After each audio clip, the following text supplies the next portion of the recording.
This is Christopher Jones with Authentic Leader, where we bring out the best in new leaders. This is the daily digest that I call Authentic Tips, where you can apply authentic tips that you can apply either later on today or sometime later this week. These are immediate tips that I expect that you'll be able to take immediate action on.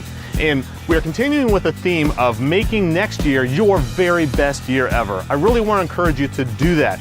Why not make next year your very best year ever? Put forth the effort to create a plan for you to do that. And we've been talking about that all along up to this point of creating your, what we call the annual goals. And I want you to commit to creating those annual goals and then get feedback from people who you trust.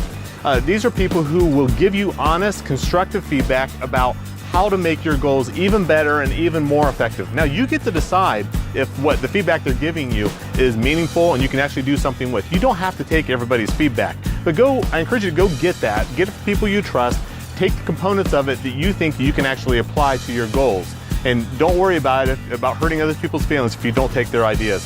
I also encourage you to finalize your goals and then fully commit to achieving them. And then lastly, not really lastly, but I want to encourage you to also review your goals from time to time.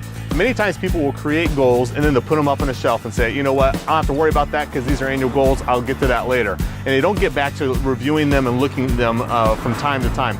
I suggest that maybe even look at them at least weekly, maybe even daily. I've actually started the new habit now of looking at my goals daily because it just keeps it right in front of me. It reminds me what I'm working on today. Is it making me make a step toward my annual goals or not? There are some activities I find, you know what, I'm not really getting toward my goals if I'm doing this activity, so I may decide not to do that. So review them periodically, at a very minimum, just monthly, take a quick glance at them to make sure you're still on course. Weekly is better, but daily is just going up a whole nother level and a whole nother notch. And then when your goals are done, mark them done. Let them be done, cross them off, maybe mark done on there. You can keep them in your goal list if you want, because sometimes it's inspiring and it's achievable, you know, as you are adding a done to each one of these things. So that's kind of fun to do, but don't let your goals dwindle down. If you cross off a goal and you've accomplished a goal, it might be time to add now one more new goal to replace that goal that you just completed. So don't think that you're all done. You're always going to have goals. You should always have 4 to 6 goals, as we talked about in the past. So replace goals that do get done with yet new goals and maybe a new category or even the same category, maybe the next level up.